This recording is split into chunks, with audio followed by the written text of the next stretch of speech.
ang pananaliksik na nais kong gawin sa aking kursong napili. Ang ebolusyon ng teknolohiya ng impormasyon at ang epekto nito sa lipunan.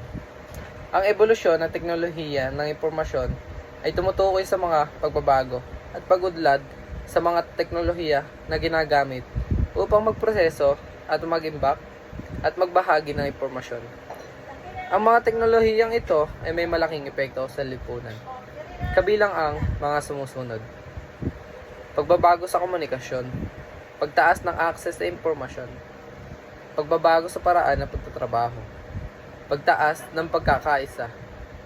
Sa kabuuan, ang ebolusyon ng teknolohiya ng impormasyon ay may malaking epekto sa lipunan. At mahalaga na tayo ay magkaroon ng kamalayan sa epekto nito upang magamit natin ng wasto at responsable. Yun lamang po. Salamat.